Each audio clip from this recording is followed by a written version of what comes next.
pledge allegiance to the flag of the United States of America and to the republic for which it stands, one nation, under God, indivisible, with liberty and justice for all. Honor the Texas flag. I pledge allegiance to thee, Texas, one state, under God, one indivisible.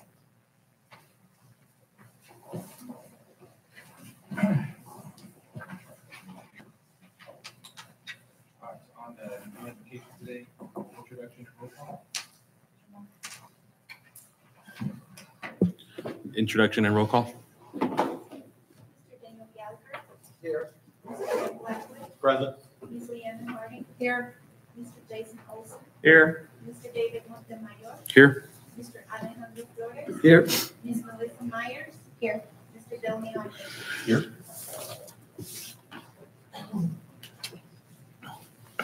All right. The approval of the minutes. So we have from the minutes of June 17, 2009.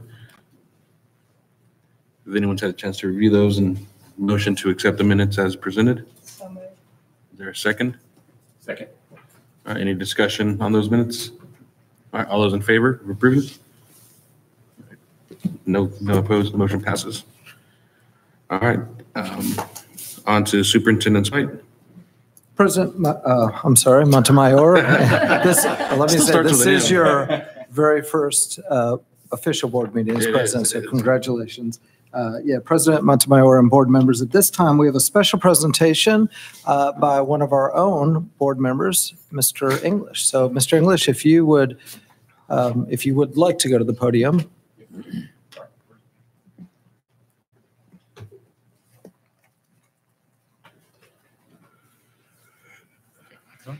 All right. Board President, Superintendent, Board Trustees, thank you much for letting me have this opportunity to speak. What I'd like to speak about this evening is, during my campaign, one of my promises was to award any remaining funds to a student or students in our district. And upon that award, we would decide based on a scholarship to award scholarship to students, particularly high school students. One of the awards, the award that we chose upon was the Type 1 Diabetes Award. This award is very personal and important to me and my family. My daughter, Krista English, is here, and her sister, Amanda English, is not here. But to give you a little background about this award, in April 12th, 2011, my daughters were actually born February 12th, 2000. About a month and a half prior, my oldest twin became extremely sick. So she was throwing up, she was disoriented, and we were having a lot of problems trying to get her diagnosis. And this went back and forth for about a month, going back and forth to the doctor, and there were a lot of things that were going on. One day I came home about a week before she really got sick and noticed that she had lost some weight and thought, man, she's getting really thin. And she was kind of doing okay, but not doing okay. And the day of April 12th, I received an emergency call from my wife and said, you have to come to the hospital right now. And I said, well, what's going on? She says, Amanda is going to a diabetic shock. And I just freaked out. It was just crazy. So I remember speeding to the hospital, and on the way, I got stopped by the police on the way because I was doing about 90 miles an hour on the way to the hospital. And the gentleman pulled me over, and he looked at me, and he knew something was immediately the matter. And I said, I have to get to the emergency room. My daughter is very, very sick. And he said, no problem, I'll call ahead. You go take care of your baby girl. And so when I got to the hospital, she was really, really sick, to the point where the Children's Hospital here had to transfer her to the Children's Hospital in Dallas. The way they would transfer is either by helicopter or ambulance, depending on what you want to ride first. And so that started our journey with type 1 diabetes. And to say the least, we were very nervous because she's a twin. A year later, we were out, and Krista had been using the restroom a lot, doing some kind of odd things. And I remember we were going to Genghis Grill, and she just didn't look right. Something was really up. And I remember looking at her, and I said, honey, grab your sister's meter and check your blood. And she grabbed her meter and checked her blood, and her blood was over 600. And I said, well, eat what you want. I said, when we get home, pack your bags. We're going to be at the hospital for about a week and a half to 2 weeks. We're at Children's Hospital. So we got home, I packed her bags. She was in pretty decent shape, packed her bags, and we rushed her down to Children's Hospital. And nonetheless, we were in there for quite some time to get her back. And so that started a long journey for us on type 1 diabetes, which we have spent years and years working with. And I'm very proud of them to see them go to college and work through this disease. So it's been a bit impactful for us and our family. So when we talked about the scholarship, I talked with my campaign team and asked them, hey, what do you think about the scholarship? And we worked through it, and we talked to some people here at the district who helped us out. And my campaign team, some of the members of the campaign team here, Jennifer Montgomery and Mary Watkins, who were here to help with the financing piece and also the committee piece, as well as my daughter. And so we had submissions from the school, and we had 2 submissions. The first one was a gentleman named Michael Cook, who's, I believe, is here, and Alexis Kransberg, which I think her mom is here. She actually had surgery, if I understand. She had surgery, and so she couldn't be here tonight, but her mom is here for the awards. So we had 2 awards. Michael would be an award for $500 for his scholarship, and Alexis would be awarded $250 for her scholarship. And so we were very proud. The scholarship required that they really go out and talk to someone who understood type 1 diabetes, not type 2, but type 1, who had the opportunity to interview them and understand what the impact of the disease was to them. The goal of it is to bring awareness to those around about type 1 diabetes, because it is a sneaky, very sneaky disease.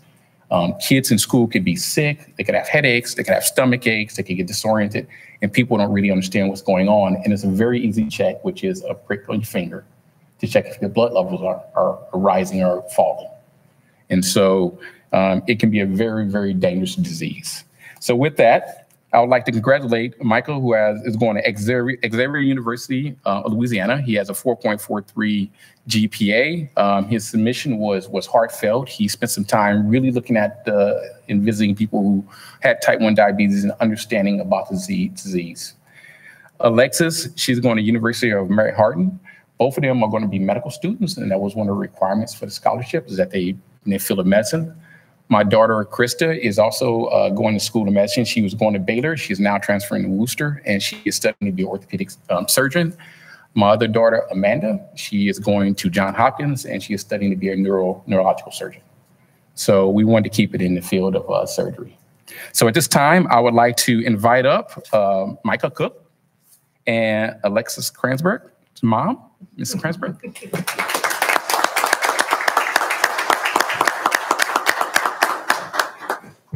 Ms. Jones, can we get a photo, please? Thank you.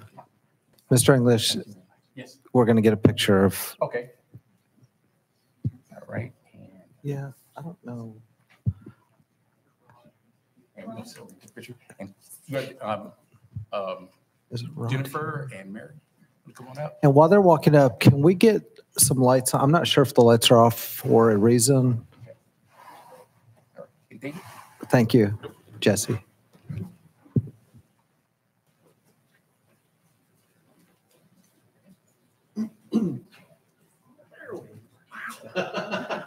Seems like no. Wait, board presidents. Can we skip this? Just wait a little bit. No sleeping. Okay, Just wait a little bit.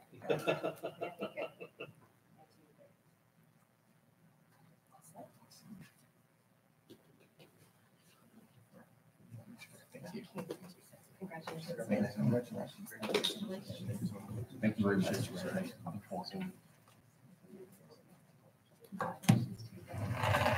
Congratulations, Mike.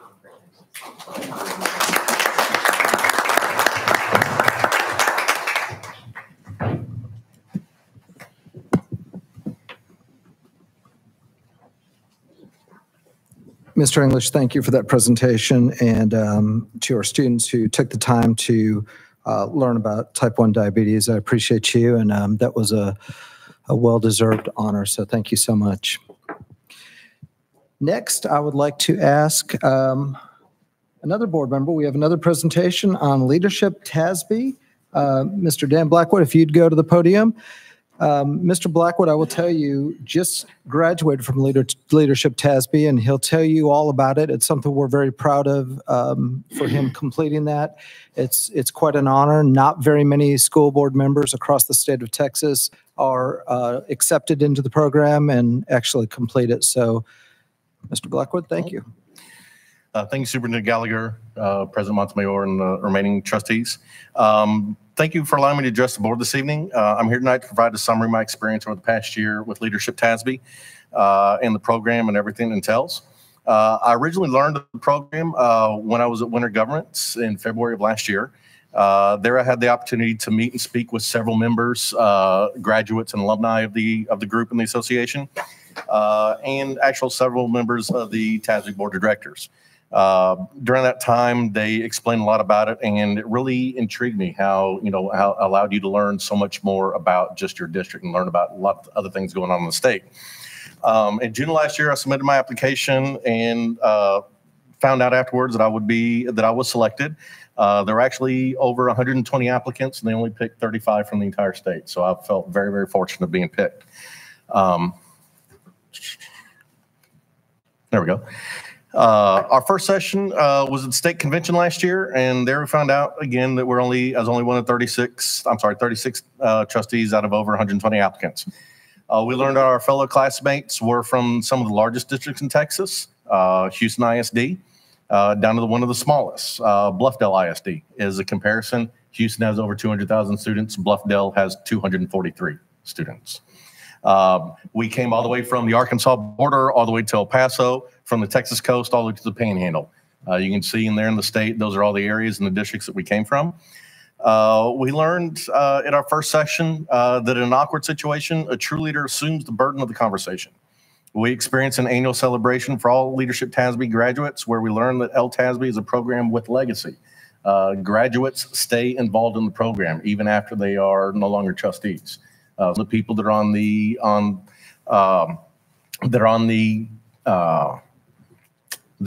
LTASB alumni board were people that were in classes as far back as 2002, 2003. So people do stay involved even after not on the board.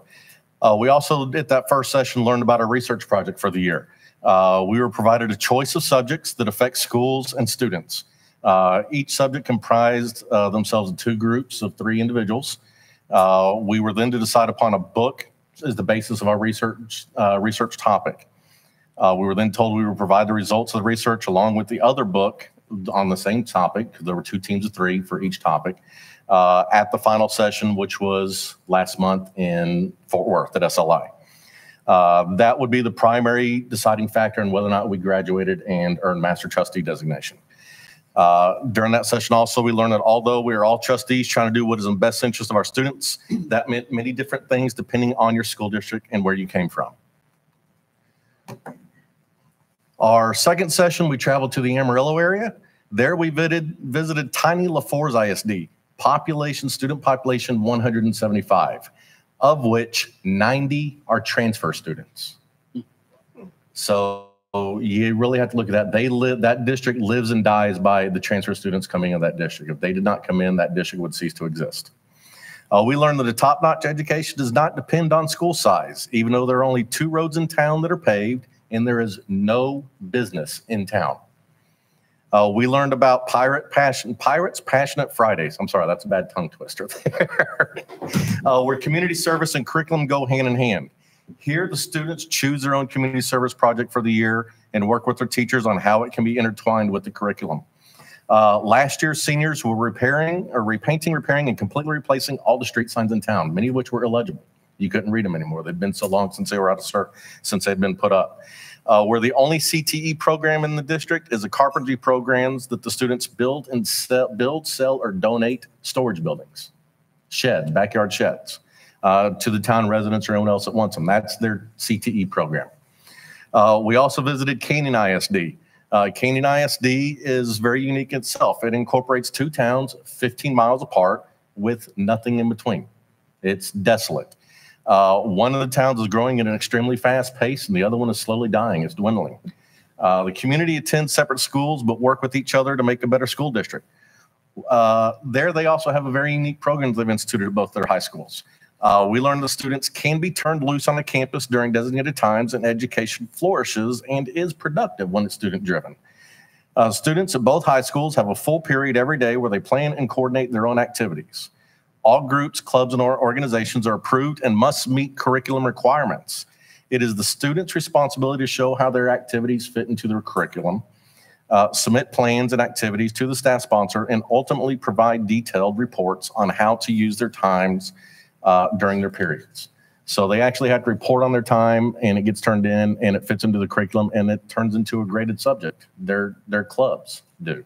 They also designed at Canyon ISD what you see on the slide there, the iConnect. iConnect is basically the help desk for the district. Some of the students, 4 students, got together, and their club was IT and computer support. All their student laptops. They approached the district to start a support group program for the district, and for the district provided devices. The district agreed and bought into it. Students are required to go through Google certification for the entire training. They are the only ISD in the entire nation that Google comes to their campus and certifies their students to get Google certification. Now, there they do use Chromebooks, but these kids are earning certification that literally they can walk out the door the next day and go get a job at almost any electronic store in the nation. They have to go through the Google certification before they can work on a single device. It's become a 4-year practicum program. First year is learning devices and taking the required courses of certification. After that, they man the desk, and it's their responsibility. They drive the entire program. Anything that needs to be done on those Chromebooks, they do. Given this, we learned that given the opportunities, students can be the drivers of their own success. They will find ways to make it interesting to themselves. Our next location we went to was the Rio Grande Valley. Here we saw a true test of leadership and community when the nation and the world spotlight is shining on a crisis recurring in your own backyard. We saw a partnership in the truest sense of the word linking higher education with public schools. We learned about different perspectives and experiences on the immigration issue.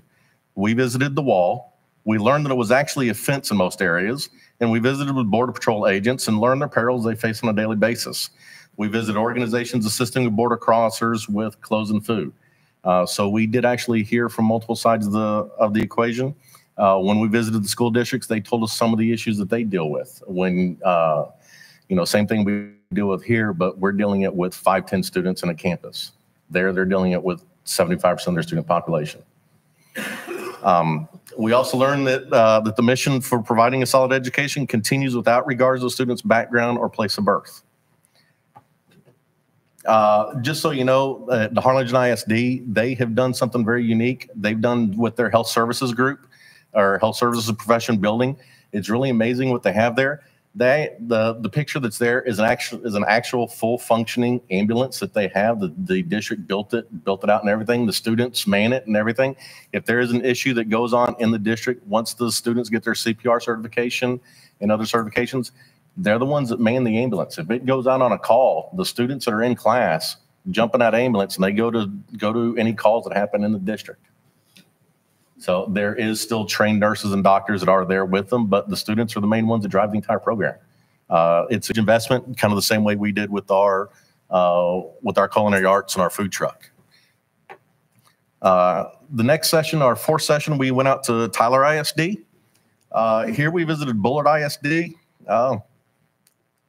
Sorry, this one gets a little bit chucked up. It's a very unique situation to have going on in Bullard. We met a couple of students there that I can't imagine dealing with this. Population in the district is only 2,600. This district, though, however, has the highest suicide rate in the state, 2nd highest rate in the country. Right smack dab in the middle of the county with the highest suicide rate in the state. They had in 3 years, 12 students in the high school commit suicide. It's devastating what's going on. We learned from that the hidden backpacks, the hidden items that these kids bring to school with them every day, and how they have to deal with them, and how they have to manage their education along with these things going on with home, what's going on with them. It's a real hard thing. It was an extremely emotional experience having to deal with that. However, while this was going on, Bullard did something very, very unique. They decided they were not going to let this issue hold them down. They joined the pilot program by TEA, and they were only one of 20 districts in the entire state that wrote their own accountability system last year. And they were part of the pilot program. And even with the problems they were going through, they decided that it wasn't going to hold them down, and they were not going to allow themselves an easier time. They found out that their accountability system actually graded themselves lower than if they would have been on the TEA accountability system. So they knew the hurdles they had, and they decided, we're going to face these head on. These are obstacles we have, but we can work through this, and we can work, and we can do things with this. We're going to hold ourselves to a higher standard. I personally thought that was very profound by the district, by the administration, and by the board having that faith in the district to do that and not back away from it. We then visited Tyler ISD. Some people on the board, you'll really enjoy this one. It is probably the only campus in Texas that is designed exclusively for students who require the most intensive supervision when it comes to physical and mental disabilities. It is a remarkable campus. This is the campus that actually has its own aqua therapy pool and its own equine therapy arena that they do with these students.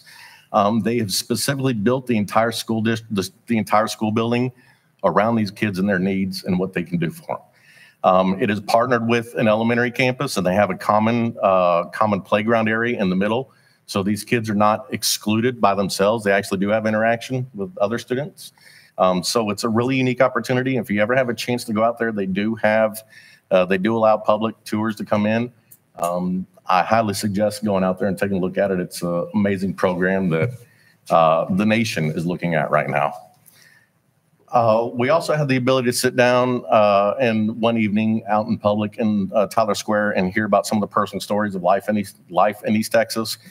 It was really fun and interesting. I'm Texas born and raised, but hearing things coming from Texas country is really kind of interesting sometimes. We also learned that students have the innate ability to overcome even the most difficult obstacles when provided with the resources to do so. Our final session in Fort Worth is culminated with our year-long research project. During all this time at all these sessions, we still had to sit down and work through our projects, our books, have our discussions, and work on our presentations. The different subject matters that we heard about and the other trustees talked about. First one was technology and the two books that they spoke about. We had equity, and again, their two books. I'm not going to go into all the details on all of them. Accountability. This one was actually pretty unique. One of the authors I thought was pretty interesting. For the author of Pitfalls of Reform, he was actually one of the gentlemen who helped TEA write the accountability system. And so he earned a paycheck that way. And now he's writing books railing against the accountability system and everything that's wrong with it. And so now he's earned a paycheck that way. So kind of interesting. Leadership. And then, immigration was another one. And then the final one is poverty is the matter that I picked. I actually read the Framework for Understanding Poverty. I'm sure a lot of people in administration in this room are probably very familiar with that book. We learned that many of these issues, many of these topics and issues commingle, and that some of these issues may perpetuate some of the gross generalizations that often hamper our ability to eventually deal with these subjects and these topics. You can't have a discussion about some of these without bringing up other ones. It's almost impossible. So we did discover during that time that a lot of the things that we were talking about, a lot of the research we were doing into it, we were actually working with other teams on other subject matter. So it was very helpful. There's no easy answer to any of these topics. And again, we realize that there's no answer would be the same for any one of our districts. Even though we're talking about the same subject, every district has unique problems. We must continue to do what is the best interest of our students, no matter how daunting the task may seem to be. That was absolutely driven into us during the entire time. And I will never forget that. During the final year, we learned that one of our districts was so devastated 2 years ago by Hurricane Harvey that many of the schools still don't have a solid roof and were only recently able to rebuild the high school gym. Hooks ISD. I'm sorry, not Hooks, Port Aransas ISD. Some of y'all may, if you're a fan of Ellen, about a year ago, she actually had them on the show, and she donated the money to rebuild their gymnasium. And it's a small town that's in a lot of other places in Texas. It's the football field. There, it's the high school gym. They've got an amazing girls basketball and volleyball program, and it's the centerpiece of the community. And for 2 years, they were without the centerpiece of their community. We learned that one of our districts is so small that they had their first graduating class in over 80 years and are currently building the first high school the district ever had. They've been a K-8 district for 80 years. We learned another one of our districts was the site of the worst school disaster in the nation's history. On March 18, 1937, a natural gas from a leaking line was ignited by an electrical sander in the school's basement. The building exploded and killed almost 300 students and teachers in an instant. That's, part of the legacy of these districts that you learn about and some of the things that they go with. We also learned one of our districts was involved in current controversies that cost the superintendent and financial officer to abruptly resign during our trip to Rio Grande Valley. One of the members of our class was the board president down there, and he literally spent the entire weekend on the phone doing interviews with newspapers and having emergency board meetings and placing a new superintendent and CFO, all this on the phone while we're trying to have these classes. So the dedication that we put in, we all know. We also learned one of the districts that was in our program was recently involved in multiple lawsuits and investigations over the past year and is now being taken over by the TEA. So a lot of you all probably heard that's in the news. It's actually the largest district in the state. Houston ISD is now in control of the TEA. We learned we must continue to press forward even when there's change or when disaster occurs or controversy erupts or political turmoil want to overtake what we're trying to do. And we also must ask ourselves the most important question. How does this affect the students? What are we doing and how does it affect them? In the end, we got together with friends and family. I want to thank Mr. Ross Roberts for joining us this evening and some guests from each of our districts and had our graduation ceremony. 33 of us made it to the end and earned the designation of Master Trustees. Districts will earn a wealth of knowledge and leadership from these graduates. Trustees have earned contacts and information that they will be able to use when we're looking for answers or experiences that our own districts may be facing. We have the basis of knowledge we can use in our own districts, trying to come up with new plans and programs that benefits our students. You always have someone you can go to because I promise you anything we're trying to do, someone else has already done it. We can learn from their mistakes. Additionally, LTASB graduates are often the first individuals approached by TEA and TASB and asked to participate in different boards and organizations. Some of these opportunities I'll be looking into and have already been asked to join are the Legislative Advisory Council, the SBAN, the School Board Advisory Network, and the Risk Management Fund. I'm not a real big insurance guy, so I don't know if I'll be joining SBAN or the Risk Management Fund, but it could be very interesting. I think Mr. Grant would love for me to join that one. He's asked me about it earlier. The other one is also the TRS committee that works with the districts and TEA on setting employee benefits and the contracts for that. Unfortunately, one thing I do say is no one that has a relative that works for any district can be on that one. So unfortunately, that is one that I would very much be interested in, but I actually am not eligible for that one. In closing, I'd like to thank my fellow trustees for supporting me this previous year. I want to thank Superintendent Gallagher for listening to all my suggestions, and every time I annoyed him coming back from these classes and wanted to sit in his office and tell him for an hour and a half all the things we need to do different or change. I want to thank staff and administration for the assistance they provided me anytime I came to y'all with questions to help me out. And finally, I want to give a specific thank you to Mr. English as he's taken the initiative to apply for the LTASB class of 2020, and he's going to be hearing something very soon, and I wish him the best. Thank you. So if there's any questions or comments?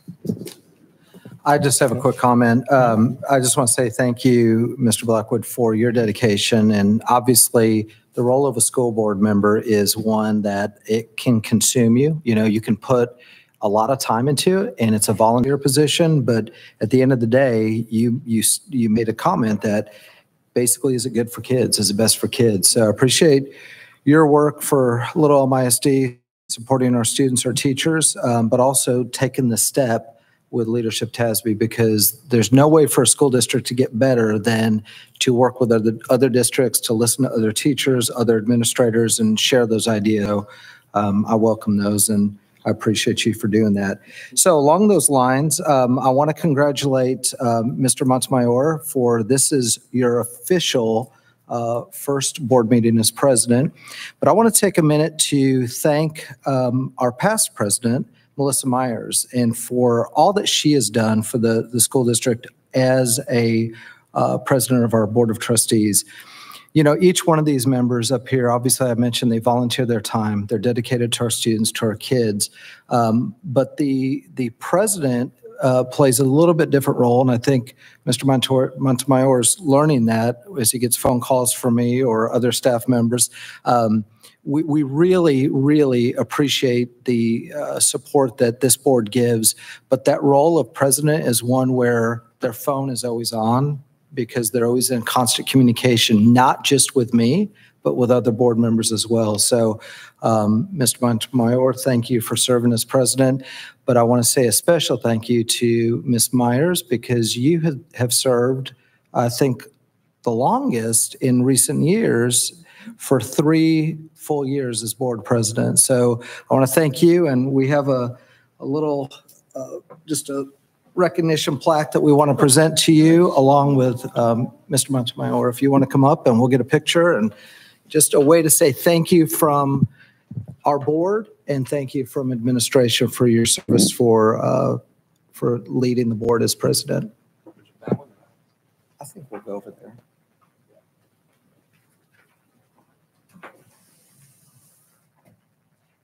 And it says, to Melissa Myers, School Board President 2016 to 2019, your dedication and commitment to Little Elm ISD has paved the way for future success for our students. Thank you for your service. Now, she's not leaving, she's staying on the board, but I just wanted to say a special thank you to her for serving for 3 years as board president.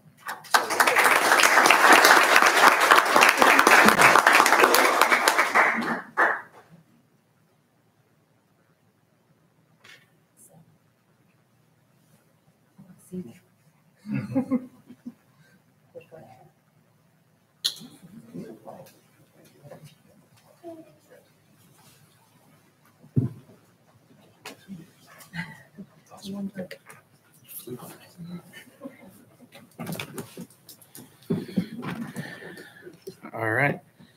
Well, with that said, we will, is there any citizen input today? So now with that said, the board will recess in a closed meeting in PL1 as permitted by the Texas Opens Meeting Act, Code Subchapter 551.072 and 551.074. The board and superintendent will discuss superintendent's contract, personnel, and any land issues at 7:05.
All right, general meeting back in session at 12. So, report to superintendent. President Montemayor and board members, I do want to make note on 9A, we are postponing that until we do our comprehensive accountability update at the August meeting. So that commitment to excellence report will be included in the accountability update when we discuss the TA results from the state. So that will be at the August meeting. At this time, I would like to ask, and it looks like she's already up there, Ms. Cleta Epps to come up and present on our compensation for the 1920 school year. So Ms. Epps. President Montemayor, Superintendent Gallagher, and Board of Trustees. I have an opportunity tonight to share with you the compensation that we are bringing within the budget next month for your approval. I'm going to start out with a description of the pay systems. Okay, hold clicker. Yes, okay. Employee pay systems are designed and administered for the purpose of attracting and retaining qualified employees to achieve the goals of the district. Human Resources reviews pay structures annually and recommends adjustments as needed to maintain competitive alignment with external job markets and to ensure internal equity, sorry. The goal is compensation in all areas to be at least 95% of the comparative market value. So we're going to start with auxiliary, clerical, paraprofessional, and administrators, which are the three main ranges. Again, our goal is to be at 95% of market value for what we pay employees. Salary ranges are depicted on these schedules at minimum, midpoint, and maximum. And salary ranges are only increased in the years in which the board approves an increase for the district.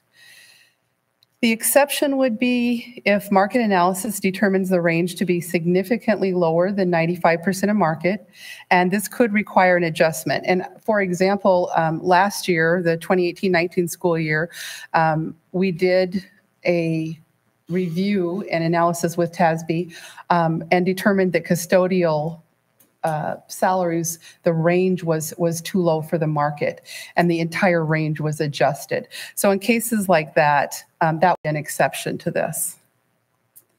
So before you can see the different schedules that are being presented. And again, these are already built into the budget. These are not directly affecting necessarily any one person's salary. They're intended to show the ranges that we will consider. We only change any pay scale, as I mentioned earlier, on years that the board approves an increase of any sort for the district. And so then ranges are adjusted to keep market as well. So these are the proposed ranges for a clerical paraprofessional. The next slide shows both the ranges for auxiliary and administration. So you'll see that those are marked draft because they will not go into play until the budget's approved. So auxiliary, clerical, paraprofessional, and administrator increases are limited to the following actions. First of all, promotions, a change in title due to the employee's acceptance or assignment to a position of additional responsibility, weight, liability, etc., as supported by a job description. Equity adjustments, which include a change or adjustment to an employee's salary to bring the salary into compliance with regard to the internal equity, which is again, equal level of responsibility, job weight, liability, etc. And this process is based upon TASB compensation HR guidelines. So within equity adjustments, this is something that is reviewed by HR categorically. Like I mentioned last year, we reviewed the custodial. It can also be an individual review conducted at employee's request. On the HR page, we have a salary review request that if an employee feels like their salary may not fit internal equity, they can request that HR review any individual salary. And then we do so in an equity study looking at that category, all employees with similar skill levels and weights and so on. Job reclassification is a change in job classification, which may increase or decrease an employee's salary. These are all done in accordance with Chapter 21 contractual timelines as they are appropriate. In this category would be a position reclassified due to an organizational change, position reclassified due to a change in the competitive job market, or reclassified due to the addition or deletion of responsibilities. So under compensation guidelines that we've set up, an individual increase of 20% or less must be approved by the superintendent, chief financial officer, and chief human resource officer. The financial officer, of course, verifying that funds are available within the budget. And in HR, we would run the comp studies to ensure that the job description is correct and so on. An individual increase above 20% must be approved by the Board of Trustees. Increases are calculated by standard HR compensation practices and intended to ensure competitive salaries by maintaining 95% of market rate. Salaries that exceed the position's pay grade range will be individually approved by the board each year. So if we find that to be true in any one category, we would bring it to the board. Salary adjustments due to job reclassifications, when appropriate, are applied as July 1st in order that any monies may be included in the upcoming budget. Equity adjustments may be made when appropriate with proper documentation of internal equity. Employees promoted internally will not be paid less than a new hire for the same position. So moving from that category on to stipends. Stipends include a variety of assigned supplemental duties. And again, you see the stipend list as you view it. I want to point out that the only changes from previous years are those highlighted in that yellow beige color. Those are the additional stipends that have been added this year. Stipends are paid in addition to the employee's base salary, and stipends may be reassigned each year. Stipends amounts are determined by reviewing comparative market data from various districts through TASB HR services, and stipend schedules are approved annually by the Board of Trustees. So teachers, nurses, and librarians is the final category. The new hire schedule is based on creditable years of experience per commissioner's rules and level of education. You can see the new step schedule we refer to it as, which is only used, the new hire schedule is only adjusted when a pay raise is approved by the Board of Trustees. This schedule is only used at point of hire. So from that point, all future increases to the teacher, nurse, librarian salaries are a result of percentage raises authorized by the Board of Trustees, and again, included in the budget. Are there any questions I can answer? Yeah, I do have one. Yes, sir. Would it be possible for you just all the attachments that you had in there with all the scales and everything? I understand they're JAS, but could you forward those over to us just so we could, because the way they were on here, it was illegible. And I also brought them in. Okay. So that y'all could look at them. They'll be in board book too, won't they? No. No, will they? Will I we? can add. You can add them. Sure, we can add them to board book. So question, this is just for my own clarification on the, well, one question I think I'd answer. It says when effective, that's July 1st, correct? Yes, sir. Okay, so on that, is the pay effective July 1, or does it go all the way back to the beginning of their contract for that year? No, the standard is that it becomes effective on July 1. There are exceptions in that if it's a reclassification, for example, a reclassification can well, it's easier to explain as an equity study. If we discovered in January that a custodian is not being paid fairly, we would adjust it right that day, and it would start that day and go forward. Mm-hmm. When you're talking about a promotion, for example, that starts on July 1st. So even though many times the person may be assigned responsibilities in March, for example, that increase as far as the promotion starts in July 1. And that's a pretty standard practice. Okay, I just want to make sure that nothing was retroactive, so that if they got it on July 1, it went back to August 1, which is when their official contract started. I just wanted a clarification on that to make sure it's not retroactive all the way back.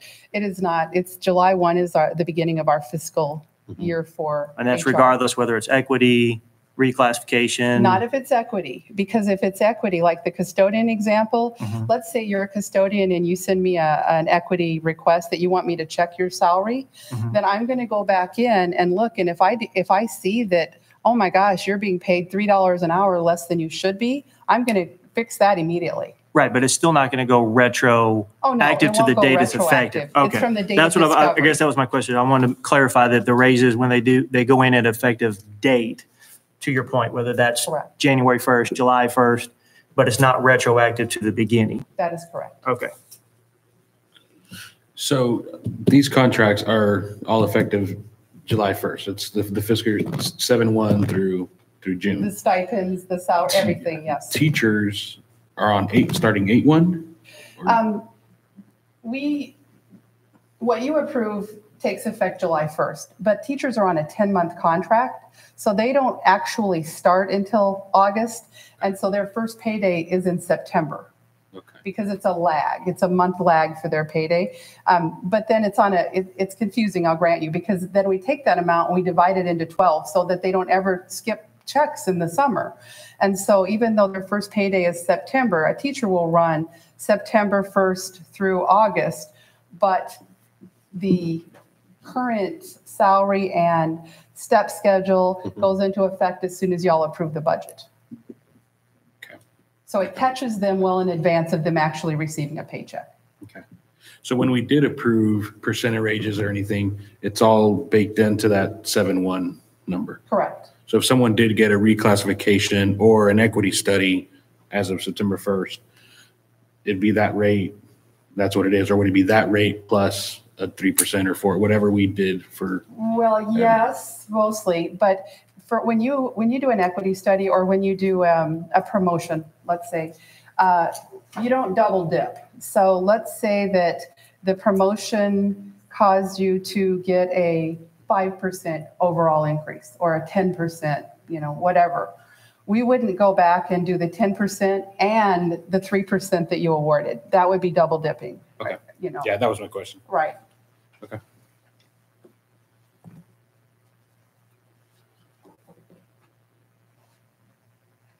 I did have a question about some of bilingual education is always kind of baffled me on some of these. What do we consider bilingual? You have to be bilingual certified. Okay. So that's an actual, it's either a supplemental certification or a full out certification. And if you are meeting that certification and this is a key word here, and employed in a position that requires bilingual. So we have multiple persons in this district who speak another language. That does not guarantee them a bilingual stipend because the position, not the person, the position has to require the bilingual certification, and then they're awarded the stipend. Okay, so if we had a position, say for instance, in German, Correct. and they were bilingual and they got certification in German, then that would be recommended, that would be recognized as bilingual. In that. Absolutely. Okay. So if we taught German at the high school, Yep. we would be required to employ a bilingual certified German teacher or a German certified teacher, Okay. in which case they would receive a stipend. But the difference is now you're talking about a foreign language stipend versus a bilingual stipend. Mm-hmm. Because if you're in a dual language program, you're required to have the bilingual stipend that you can do both languages. So bilingual is mean any language, right? One language or another. If you're, yes, but not 100%, because yes, in normal everyday terms, that's being bilingual. Yep. But the way the stipends are set up, it's if you're bilingual, you're in that dual language program. Okay. So you can go English or Spanish, for example. Now, if you're a German teacher, you're German certified, and so therefore we pay a stipend, but that particular stipend at the high school is $2,000, and at the middle school it's, let me say, at the high school it's $2,000. And you would get that stipend for being a foreign language teacher certified in German because that's a critical needs area. But you wouldn't be bilingual. But you wouldn't be considered bilingual because bilingual only attaches to the dual language program. Okay. I'm still confused on that one. Well, I think it let me No, ask, we're not- let we're me not ask the saying question bilingual, this we're just saying way. if you know Okay. Spanish is ready. We're Right, not but saying let's just bilingual. say you have a paraprofessional. Yeah. That Right. speaks Spanish. Right. But what if you But have the one job, but the job doesn't call for it. Yeah. Then they don't get the stipend, That's correct? correct. Okay. But if the job calls for it and they're certified, then they get the stipend. Right. So And just the key because of you, that was that they're certified, because a paraprofessional, I use that as an example, any, Oh, okay. any position, Training for any any position at the Right. any district has to professional be, position, okay. has to be, Yeah, has to be, in the job description, it has to say bilingual, and then you have to be certified to get the stipend. If the position is not required, Right. but yet you're still certified, then you do not get the stipend. And here's the reason, That's here's the reason I say this, because I want to make sure we're not a misnomer. One thing we're having in our community is demographics of the community has changed a little bit. We have a lot of people of Indian heritage moving into the community. We're starting to see that kind of play. So when we say bilingual, the question is does it mean Hindi or I think middle languages or whatever the case is? And can I jump in real Yeah. quick? I'm going to ask Dr. Mika, off the top of your head, do you remember the number of students that, and I want to say, I don't remember if it's 20. What's the number of students that TA requires for you to then hire that language? Is it 30? students? So it comes down, Right, yes. right. So we have hundreds of languages that are spoken in Little Yeah. MISD, Yeah. but what we offer primarily is for bilingual is Spanish, Okay. and then of course at the high school we offer foreign languages. Yeah, I just want to, because I think sometimes what I think what's happening is when people say bilingual, people are thinking, well, if you speak a different language, then you're bilingual, but it's not really bilingual if it's only you speak Spanish, which is fine. It's just that we should be clear. Well, if we had a high population, 30+ Yes. students that spoke German, Yeah. then all in 5th grade. So we our would bilingual probably would have switch to German. Require a dual language class for Yeah. German and English. Yeah. And then that would have another. So yeah, it's just. Yeah, I'm just saying, I noticed that we have a lot of people moving from Frisco and other areas to our area Maine who are, has dual language and there's French. Yeah. It's good question. of Indian descent. And I will tell you, being a previous foreign language teacher, I completely get the idea of bilingual doesn't just mean Spanish. So, it may be that we need to put a little descriptor under that. Yeah. I just want to be clear, because I want to make sure that people come to our community know, hey, these are the languages that we offer, and it is clear to them. I don't want them to get kind of weird and be like, well, what about this? So yeah, just. Yeah. Good question. Any other questions I can answer? No, I think we're good. Okay, thank you very much. Thank you, Ms. Epps. At this time, I would like to ask our Director for Communications, Ms. Cecilia Jones, to come up to the podium for a presentation on, it's actually an update on our communication services. So thank you, Ms. Jones. Board of Trustees, President Montemayor, Superintendent Gallagher, thanks for giving me this opportunity to talk communications. It has been fun, a fun ride so far. So I wanted to, I was actually digging into the numbers and I was sharing them with Daniel, and it was really impressive to see some of the analytics behind the communications that we do in the district. And that's what I'm going to share with you tonight. One of our goals, and we've had many goals, and what I like about the new strategic plan, it's real focused. But one that we're going to continue is really telling our story and broadcasting all the success stories through video, social media, community presentations, community events, and any other way that Dr. Tipton and Daniel can come up with. Since he's the Executive Director of Innovation, he comes up with some really wild ideas. So as you can see, and I've actually stole this page straight out of the magazine, which you have in your hands. But these are the different ways that we do communicate with our community. And you can see it's a pretty impressive list. Not back in the day, if you remember when you were back in school, email wasn't even around, electronic media wasn't around. It was really about letters and phone calls, right? not even emails. One of the things that we started last summer, and this was with the advice of some of our student advisors that we had in our department, was how can we reach more kids? And that was through Instagram. And, you know, we really pour a lot of our efforts into Facebook. But I was really impressed to see that we've got 278 followers on Instagram since we opened it up last summer. So it just, what that number shows me is it's relatively low. But we need to work a little bit more on maybe engaging. But after having conversations with kids, would you believe it? But your kids are on Twitter.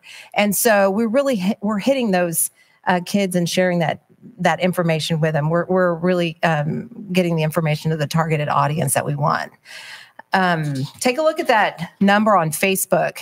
We have 7,172 followers on Facebook.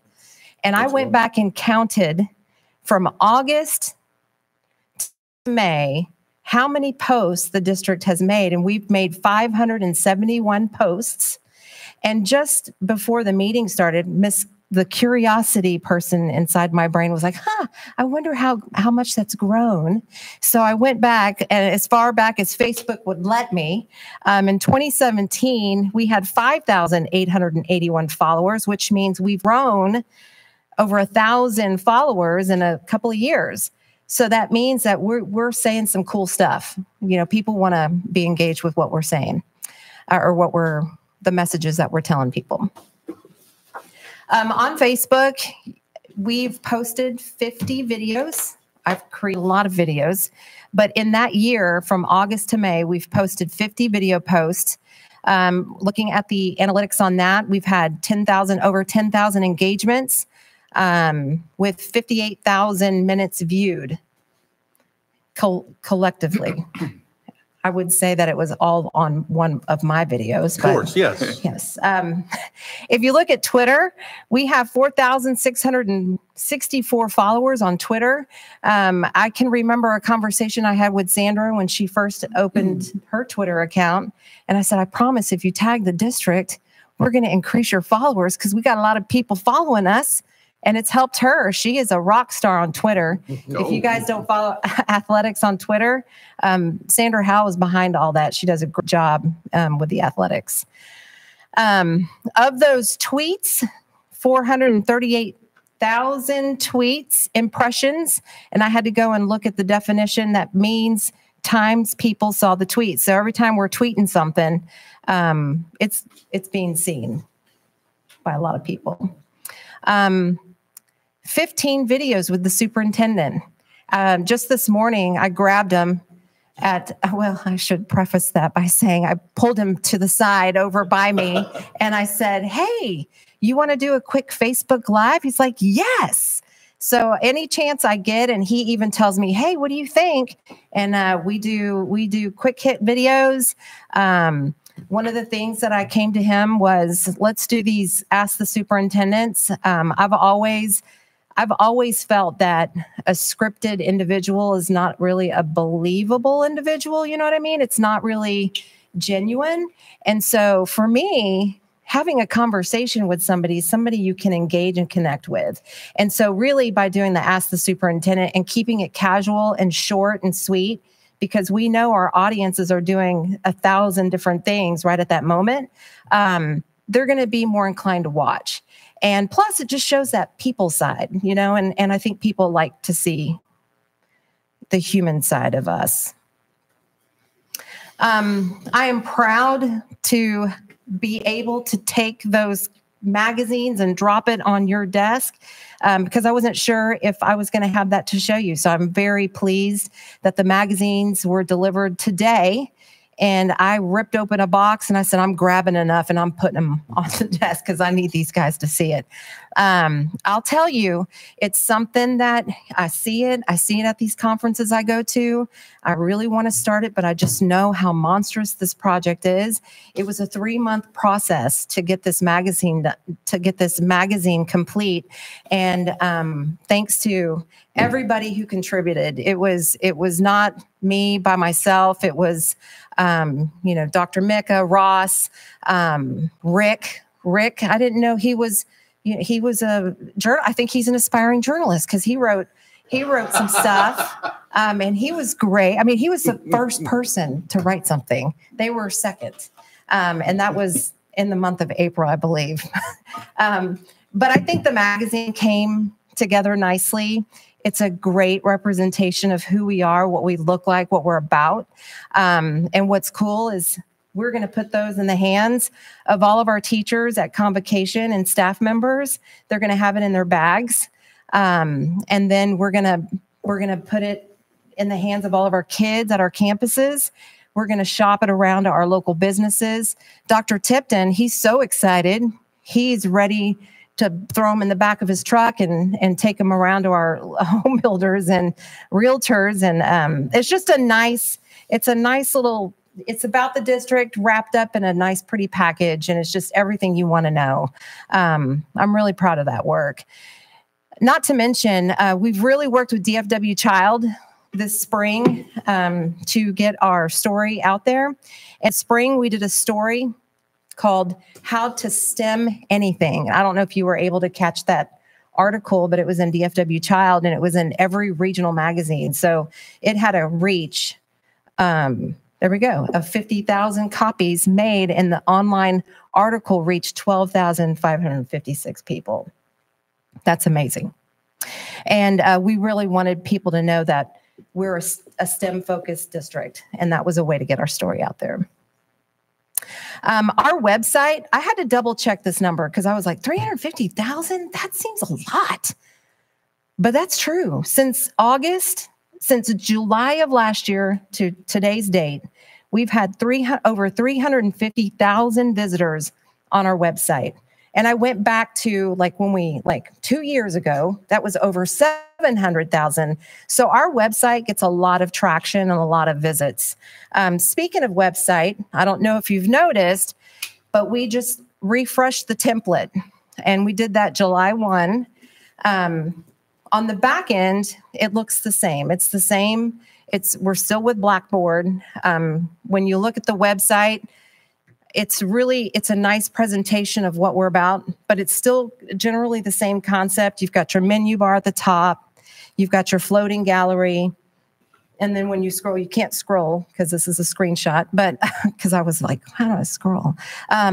We've got the icons in the middle. So, but the nice thing is when you shrink it, when you look at it on your device, thank you. It is so responsive. It's so much nicer than our old website. It's awesome. We're really excited about this. And I think one of the things that really sold me on this template was the fact that we could put a video on it if we want. So that's coming. When I showed Daniel, he was like, yes, I love it. So we're trying to figure out which video, because we want to make sure it's the right video. What's new? So some of this I just kind of added. I'm not really the leader on some of these things, but I did want to share. Thought Exchange. You guys are familiar with Thought Exchange. I have convinced people that it's not just a district thing, that we can actually use this with professional development at our campuses. So Amanda Ball used it for, was it, Ross, tell me, what was that event? It was. Yes, and they loved it. They had a great time. It was instant engagement. They were able to answer questions on the spot.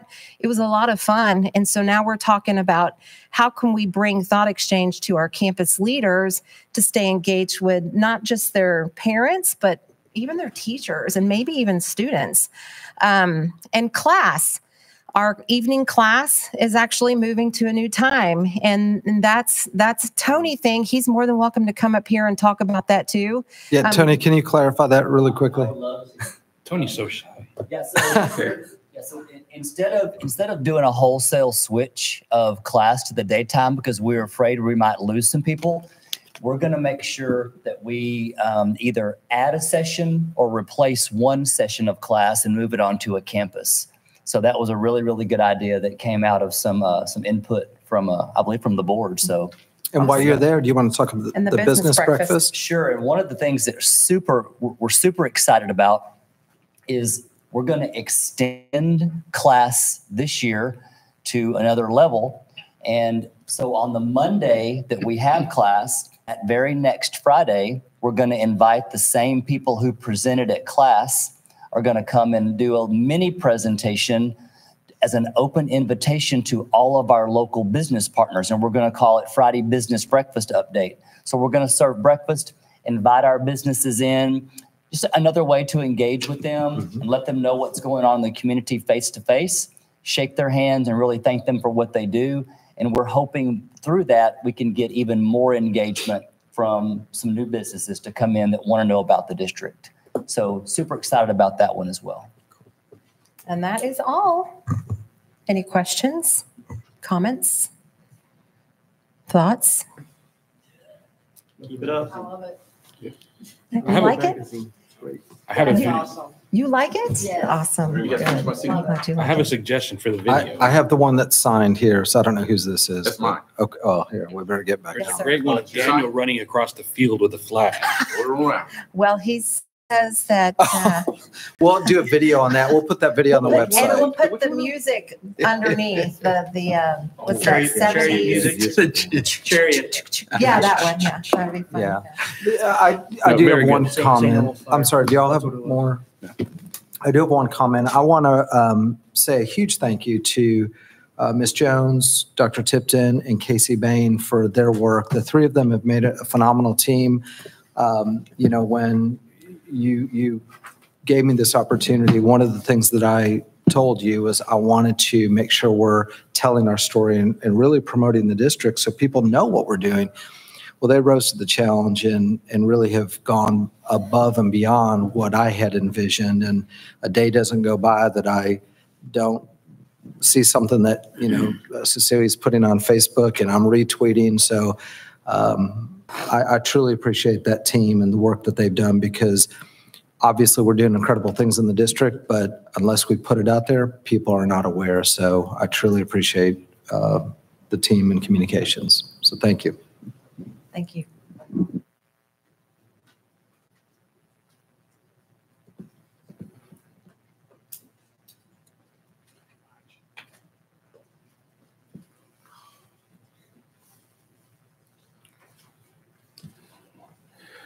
All right. So that takes us into action items. All right, so first one is to consider the superintendent contract as we discussed in closed. There's special wording for this, Sonia, that I need to say, or? If you're gonna just say that. Okay. Okay. Well, is there a motion to approve the contract as discussed in closed door meeting? Is there a second? Second. Is there any comments or concerns? Said contract, no. All those in favor? Okay, no opposed. Motion passes. Thank you very much. Can I say something? Again, to the board, I will keep it less than 1 minute. I truly appreciate the opportunity to continue serving this district. I love this district. I love the direction we're going.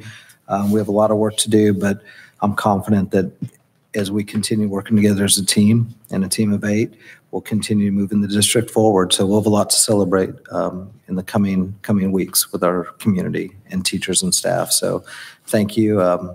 Truly appreciate y'all. Thank you. We're looking forward to it.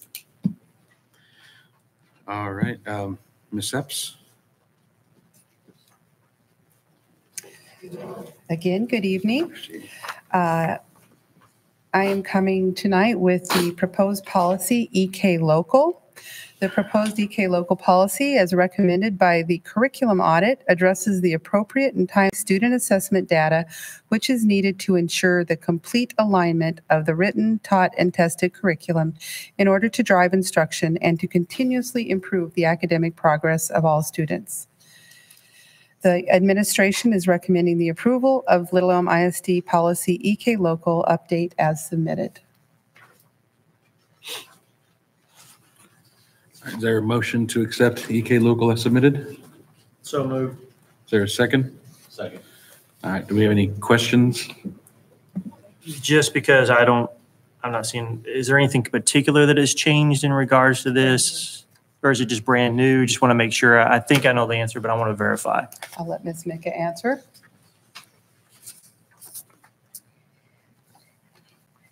Good evening, Board. This policy actually did not exist in our local policy. Just wanted to make sure. 100% of this is brand new. We looked at what the audit findings were. We looked at other districts that had gone through a SIMC audit and their EK local that they had put forward. And we looked at some of our surrounding districts. And so this is what we put together to propose that would help us lead us in our alignment of our written, taught, and tested curriculum. Okay, thank you. Just wanted to make sure.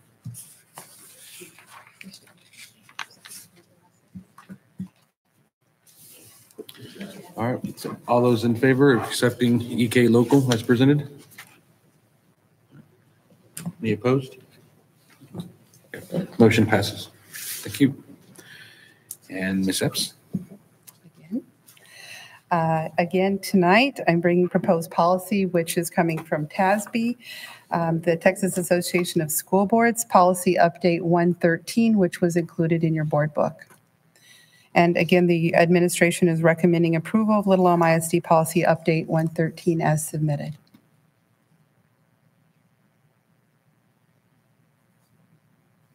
All right, is there a motion to accept the policy as submitted? So moved. Second? Second. All right, any questions on? I have one That's okay. question.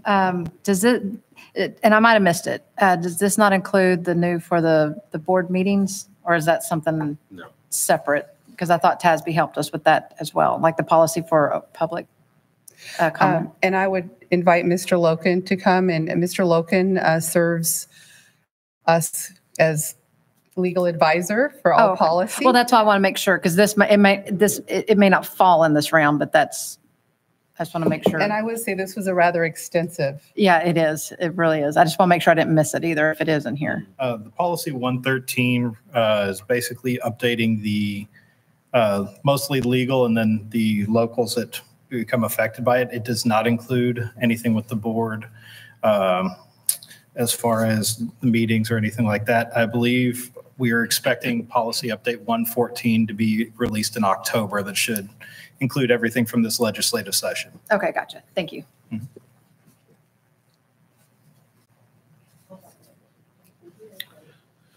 Okay, any other questions?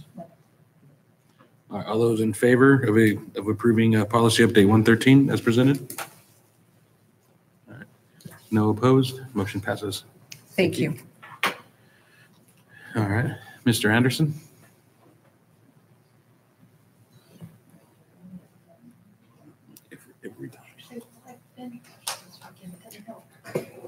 Good evening, Board of Trustees and Superintendent Gallagher. You have the May 2019 financials included in your board packets. And we also, in this presentation, includes the budget amendments through July 2019. And as every month, the financials include the general fund, capital projects fund, and debt service fund, and the revenue funds. In the general fund, there's no major general fund budget amendment. In the capital projects fund, there's one correction. In June 2019 financials, I stated there was an increase in high school athletic fields bond budget by $1.3 million. And the increase is actually $2.3 million for the athletic concourse. And the backup that was in the board pack was right. I just misstated on this presentation. The debt service fund, no major debt service fund budget amendments.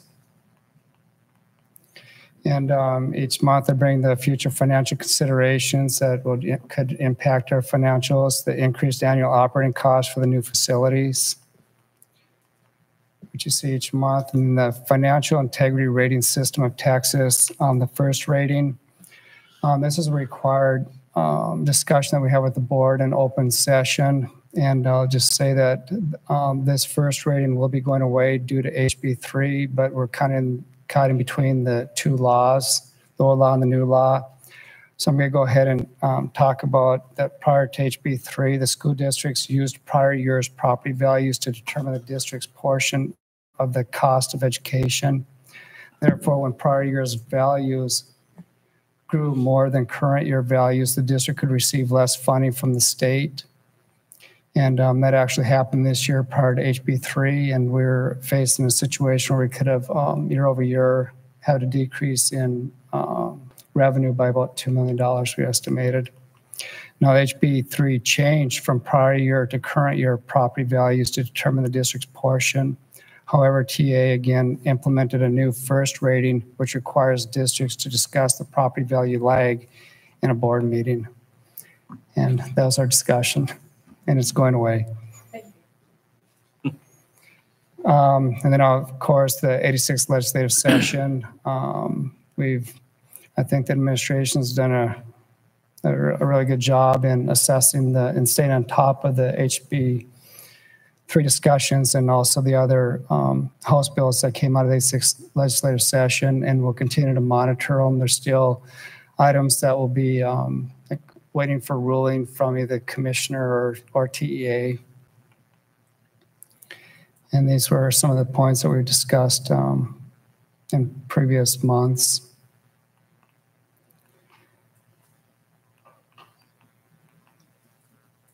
And also the major impact of the increase in state funding, tax rate compression, as we've discussed, and the 2.5% future property tax cap, increased spending on certain instructional programs, and the increased compensation to certain staff. And I think we've went over that with quite a bit of detail in previous board meetings.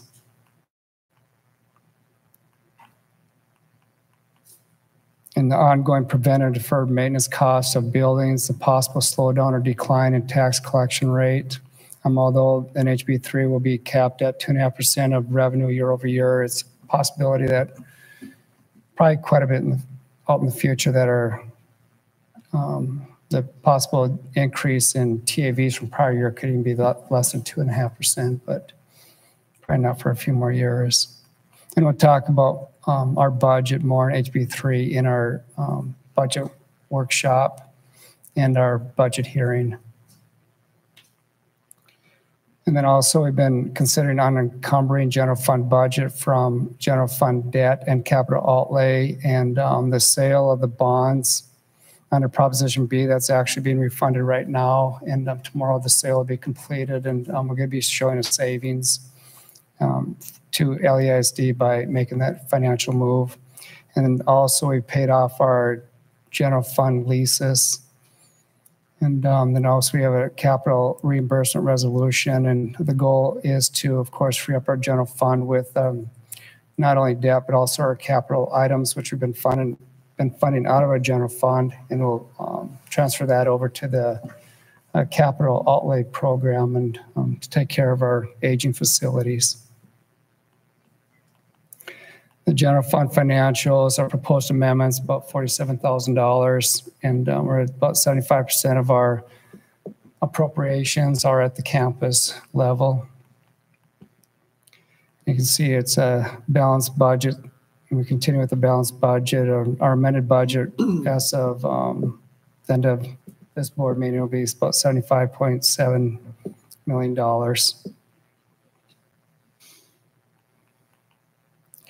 Our fund balance, again, we had a start with the current budget prior to at 28.9 million. We're still at 28.9 million. We've had a balanced budget all year. And I will say that I believe that we'll end up in a surplus at the end of our actuals with some savings in payroll and other areas. Capital outlay fund, we want to show you all the activity in the bond program. Our bond sale to date is $175 million. And these are the projects that the board has approved. And you can see that the Brent vestibule has been completed and Chavez vestibule has been completed. You can see the initial budget, and that those projects came within budget. And these are the other projects that have been approved by the board. It's about $6.3 million remaining of issued bonds that have not been budgeted. And these are the non-bond projects that the board has approved that you see each month, and there's nothing new except for the year-to-date expenditures. The debt service fund, we're estimated about our $144,000 of revenue over expenditures. And you can see our year-to-date revenue in our debt service and our expenditures. And we'll have more of long-term debt paid in around August 15th. So the administration recommends approval of the May 2019 financial reports as submitted. Is there a motion to approve the financial reports as submitted? So moved. Second? Second. All right, any other comments or questions? All those in favor of approving the reports as discussed? Motion passes. Thank you. very much. All right, and then expenditures over 50,000? We do. We have 3 expenditures over 50,000, and I was going to ask Dr. Mecca to come up and visit with you regarding them. One for Edgenuity, Imagine Learning, and NWEA. And if she could do that, I mean, they're all hers. Right. Good evening again. These are all contracts that will be for next school year. The first one, Edgenuity, is our contract for our online learning platform that we use in the Aims and Goals program, also in the Evening Academy at the high school. Imagine Learning, we just finished our first 4-year contract with them, and so we're up for another renewal. Imagine Learning is a supplemental math online program that we provide for our campuses for intervention purposes. And then NWEA is our contract that we've had for several years now, and it is for our MAP screener test, and that's the screener test that is required by the state. And many years ago, our district chose to go with NWEA for our screeners.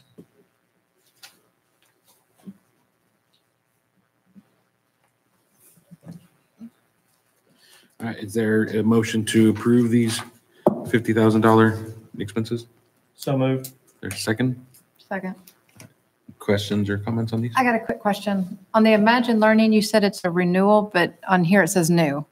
It is a renewal. We've been using it in our, I apologize, that's not correct. We have been using it for several years in our campuses. It's an online math program that we use to supplement our resources. Okay. Just want to make sure. Thank you. So do we have a prior year contract amount for that too then? Pardon? Do we have the prior year contract amount for that? Yeah. I do not. Sorry about that. Okay. We'll get you that number. Yes. Okay. Any other questions? All right, all those in favor of approving these expenditures? With the 2 corrections. With the correction as discussed. Yep. Yes. Any opposed? No. All right, motion passes.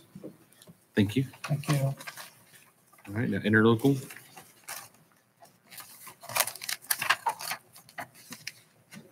Yeah, we have 4 interlocals, one with the Denton County Tax Assessor Collector, and that's the 2019 Denton County Tax Collection Agreement that states that the parcels fee for consolidated collections for the 2019 tax year is $1 per parcel. And that's unchanged. And then we also have Region 7, Region 11, and the Texas Women's University Go Center. And the Service Center ones are just to expand our purchasing options with different vendors that have went through a co-op for various services. And then the Texas Women's University Go Center is the interlocal agreement between Texas Women's University and Little Elm. The Go Center is a G-Force project, is designed to bring college access and financial aid information to 9th through 12th grade students and parents in the region. And that is Cledo Apps. So the administration recommends approval of the Little Elm ISD interlocal summary report as submitted. Is there a motion to approve as submitted? So moved. Second? Questions? I've got a, I got one on, too. is it on region, well, mine's on region 11. Are we getting more services with the, because it's like a $40,000 increase. Yeah, that's for the major ones, the purchasing the TEACS resource system for the entire year. This current year was prorated because I believe they started it in, I'm not sure which month, about 3 or 4 months ago. Okay. So the other ones, it's the difference in the proration. Okay. So it'll be a full year. On number 4, Texas Women's, it has a start date of 9/1/2017, and it's saying new. That's just not jiving with me. I mean, is that when like with the? No, it probably needs to be 9/27/2019. Okay, so all right, so then to that fact, is it a 3-year deal from 2019 or a 1-year deal from 2019? I know, but that's what it's saying new. That's the reason why I'm. The council brought this to us that the head council discovered that this had been over in the library. And Yes. that they were operating on an ongoing basis, but a contract had not been brought forth again from TWU since 2017. So they dated it 2017 to bring it. Oh, sorry. So it's an interlocal with an only charge, giving us opportunity. So I think this is bringing it to the board and Okay. and it should have came in 2017. Okay, That so makes does sense. it still So it should expire? have been- Okay, it so it's should have still, been brought in 2017. We're bringing it now after it's been discovered. This is part of the Pioneer Promise program. right, that's what I was thinking. When So they it's been initially there for brought that 2 in. years. Okay. But they brought it in once we signed the Pioneer Promise with TW, is that correct? Because I thought that's when it started. No? Okay. Before that, it's a Go. resource that's Okay. a mobile information system that comes Yeah. in for financial aid Right. and college awareness. Mhm. So it's in the back of the library. Yeah, okay. Right. So that's been before. Okay. Okay. You may have seen them bring the big RV in. Oh, okay. The students from TWU come in and assist our students in helping with the plan and the application. Right. Right, Yes. I've seen, okay, so that's, all right, just want to clarify, all right, so it's a new contract, but for existing services we've already been using for 2 years without a contract technically. Interlocal, yes. They had never reached out to us with a new contract, so they are the sender. And Okay. they're correcting that and we're accepting. Okay, all right, thank you. Okay. I have a question on number 1, the tax assessor. So it's $1 per parcel. So how many total parcels are covered in this contract? Boy, I'll have to get you that information. I don't have it.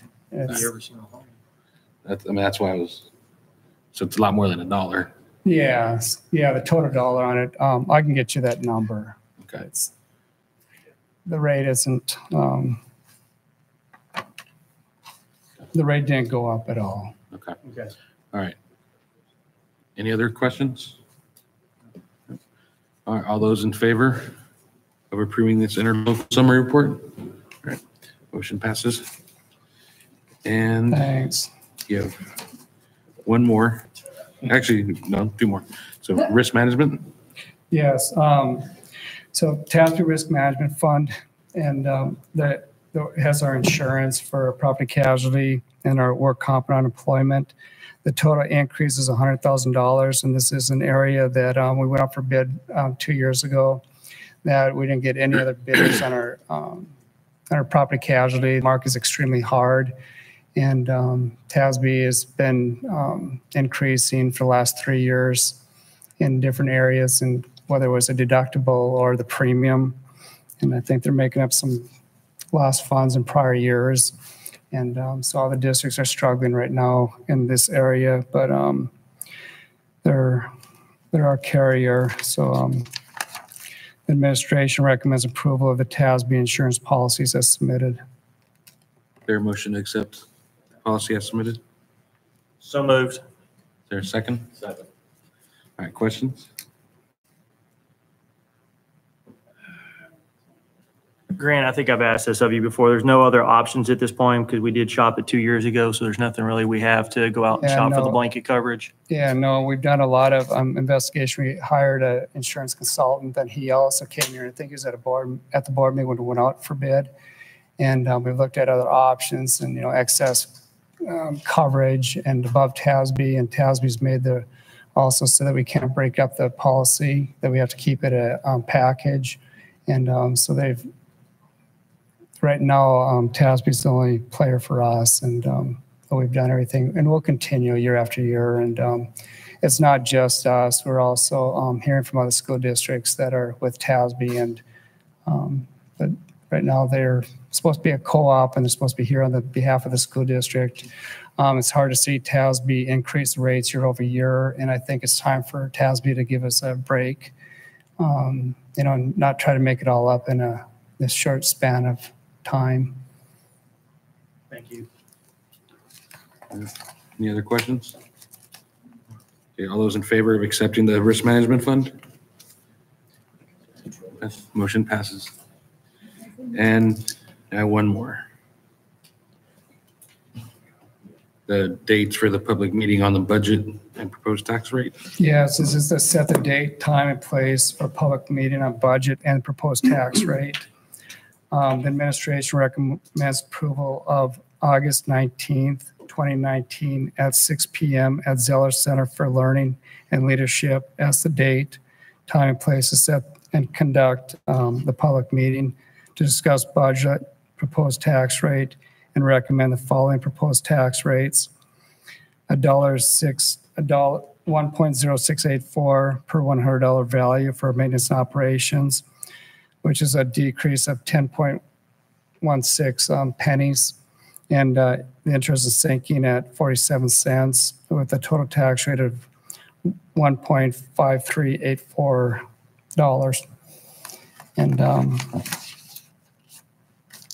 And that's, of course, after the HB3's compression of our tax rate. Okay. There a motion to approve August 19th at 6 p.m. for this meeting? And second? Do we need to read it out?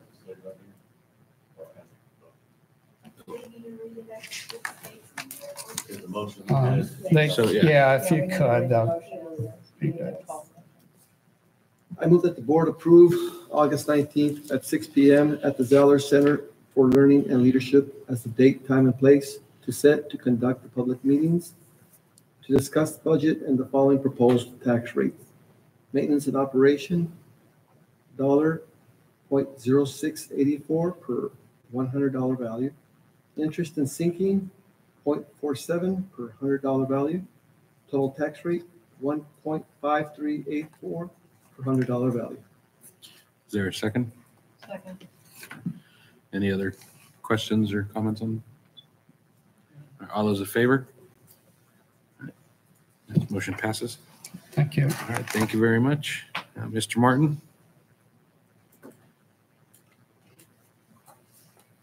Good evening, ladies and gentlemen. Last item here we have is this safety glass film. Mr. Roberts has been doing a lot of legwork and investigative work on which product type to use that might be best suited for our district.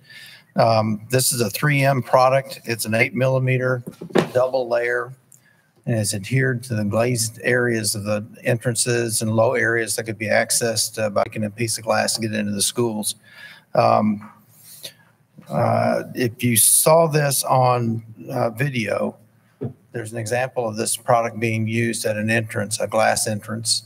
One door, they shoot with a gun. It shatters because it's tempered glass on to the little pellets, and the guy just walks through. It comes back, and the next one, they shoot through the other glass. It makes a hole, but it doesn't break. And it's the same glass. It's the same tempered glass. This product holds the glass particles together. And then the gentleman proceeds to try to take the butt of the gun and break the hole and break the glass and continues to kick. He works on it for 3 minutes before he finally gets through. And that's the beauty of this film, is it gives everyone time, gives the SRO time, gives the public defenders time to get to the site when there's a threat. Mr. Martin, one thing I do want to point out is you consider this, we are coming to the board because we believe this is an additional way to keep our students and staff safe. But we aren't going to communicate where this is added for safety reasons. So we're not going to say, well, we're not going to point out because, again, it's because it's a safety, for safety reasons for our students and staff. So carry on. Sorry. It's okay. I had to put that out there. You're the boss. This does cover every campus that we currently have, as well as the 2 new middle schools when they come online. So we've been able to lock in the price for the middle schools a year in advance. The same company will come back and do those once they're ready to open. So the administration recommends acceptance of this proposal and the contract awarded as presented for providing and installing the safety film. All right, is there a motion to approve the installation of the safety film? Second? Second. All right, questions or comments? Question I have, I can't ask. You can ask that when you can. Yeah, when you have a specific question about potential locations or application questions, you certainly can reach out to Mr. Martin or Mr. Roberts. They'll be happy to respond to you. If there are those details in this, should that be redacted or blacklined or something in our final board book? There's some recommendations. There's some recommendations in there already. We need to remove it. Yeah, we need to. I'm sorry, I didn't hear the discussion. I'll discuss it after. Yeah, come talk to me afterwards. I'll show you what I'm talking about. Yeah. And this is, hold on, this is only for, okay, never mind. I just answered my own question. Okay, I'm good. Now, we can't call this that we're bulletproofing the glass or anything like that. This is purely just It's a safety shatter glass. resistance or. You can't call it a ballistic because it would stop rocks or iron bars or things like that trying to be thrown at it to break it. So from that standpoint, it's ballistic, but it will not stop a bullet. But instead of it shattering and falling apart, it'll hold it. It'll stay together and you still have to get through it. Yes, absolutely. And you have to work a lot. It's referred to as ballistic film, not bulletproof. Gotcha. Okay.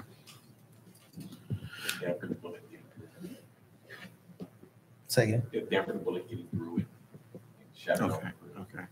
No, I don't even know if it would, Like, if it would hinder a High caliber round. bullet No. going through. What it does is it creates response time for our SROs as well as first responders, but it keeps from Shattering, shards yeah. of glass shattering. Yeah, any interest in school. It also is any videos out there that you see.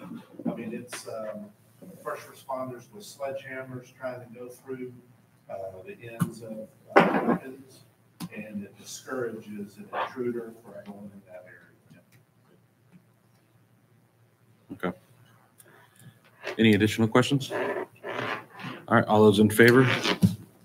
All right, motion passes. Thank you very much, Mr. Martin. All right, I believe our consent agenda stands, right? We're not pulling anything or anything like that? All right, so is there a motion to approve our consent agenda as presented? so moved. Is there a second? Second. Any questions? All right, all those in favor? All right, motion passes. Thank you very much.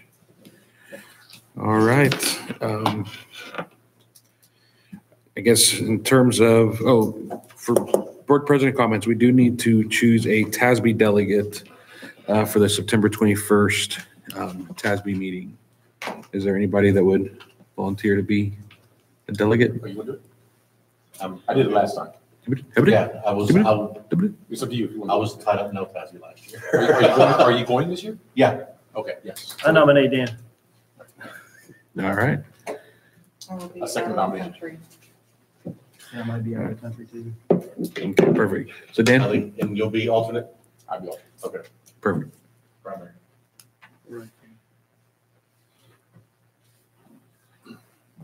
All right.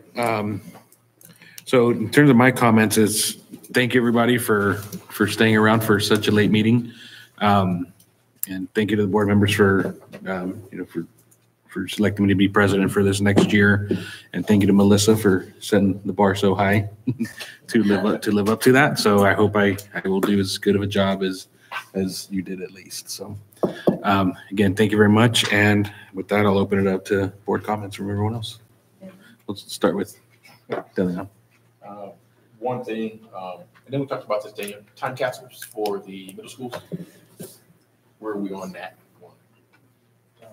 We have the plan. Dr. Tipton and Mr. Martin are working on that. So yes, we have that planned. And my original thought was put them outside in the ground, but they quickly, Mr. Martin was like, no, we don't want to do that. Okay. So they have a plan inside the building. So they can come back and we can share more when we do an update on the middle schools. But yes, there will be time capsules at both middle schools.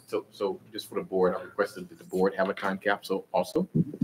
So You have a spot inside the time capsule for whatever mementos that you choose to do. We thought about letters or photos or whatever you guys want to do. Photos so we can come back in 20 years or however many, 30.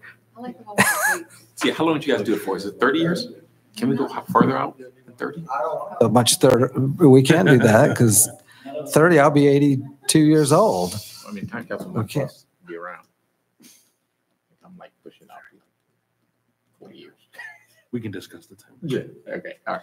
So yeah, time capsule was one. So thank you on that. Thank you for over the summer. I know there's a lot of work going over the summer. Thank you all for all the hard work over the summer, getting us prepared for the school year. Super excited. Next year we have two schools opening. Super excited about that. So thank you. I just wanted to say thank you for the acknowledgement. I appreciate that, even though in light of some of the criticism I've received, I do greatly appreciate it. The other thing that I just wanted to mention was I'm excited for school to be starting. I know some aren't. But the last few weeks, I've just been really impressed with the amount of communication that's been coming out. I think my kids have been going to school for a while, and this year is the first year I'm pretty confident in their schedules. I've had counselors already reach out.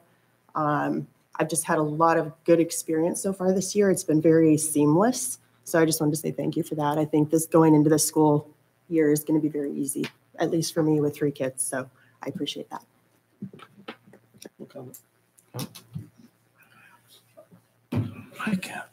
Thanks, staff, for staying late. And really, the only thing is, can't wait for convocation. Fun times.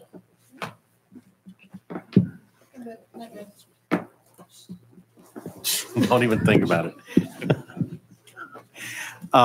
I actually do have a list of items that I would, rather than go through all of them, I'm basically, I've printed them out. I was going to hand them to the board members if you guys would like to take a look at them. One thing I would like to definitely request, though, is a reappointment for committee members, finance committee, and then facilities. Since we do have the bond now and we are building the facilities and everything, I think it should be time to go back and split the finance and facilities committee again. I'd like to redraft the members on that, and then also the community involvement committee. And then potentially have the addition of a few more additional committees that we could look at. I know we talked about recently, as we're drafting all the new policies, local policies with the curriculum audit that they requested, that we have a policy committee, a board policy committee, or at least someone from the board included on that. So that would be something I'd like to see. I also would like to see us as a board work on board goals for us. That is the second page is on here as an example of that. This is actually one taken kind of a consolidation of about 4 or 5 different districts that I kind of put together. Again, this is just an example of things that I figured we'd look at. A lot of these do coincide with existing district and superintendent one, just kind of restated a little bit differently for our purpose. Another thing that I would also like to see us do, and I did forward this to Mr. Gallagher and President Montemayor, is for the district to look at a equity, diversity, and inclusion policy, just kind of have one out there with a lot of the changes of society that we're going through. This is one that recently that Richardson ISD adopted. There is an attachment on here also, the last 2 pages. And this one was most likely a result of the recent lawsuit that they went through with Brewer Storefront that a lot of other school districts are going through. Once that lawsuit is settled, pretty much a lot of them come up with this. This is the Richardson Little League. They just adopted this one in is either May or June, if I remember correct. So this is kind of the most recent one. I feel it would be good for a district and us as a board to consider putting something like this in place going forward, just because, like I said, a lot of the changes in society and things and the way individuals and organizations are looking at government entities right now. So other than that, I'm good. Superintendent comments? Yeah, I'll keep it brief. Just once again, board members, thank you again for your confidence and just working as a team just to keep moving the district forward. Lots of great things to celebrate, great things to come. Still a lot of work to do, but I'm confident we'll keep moving the district forward and we'll get positive results for our kids, and just excited about that opportunity. Also, we had a wonderful day today welcoming new teachers to the district. So I'm very, very excited about the new members of our family, and I think you'll be impressed with a lot of the new hires that we've hired. So a lot of great things coming, and I agree with Mr. Olson. Convocation's right around the corner, and it's going to be fun and lots to celebrate. So thank you again, and to the executive team and everyone here, thank you all for staying late. Appreciate y'all. All right. That is their motion to adjourn. Second? Second. All those in favor? All right. And we will adjourn at 10:23.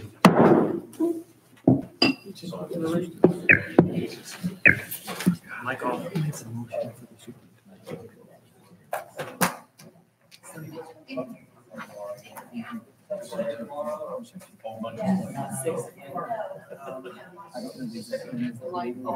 Yeah.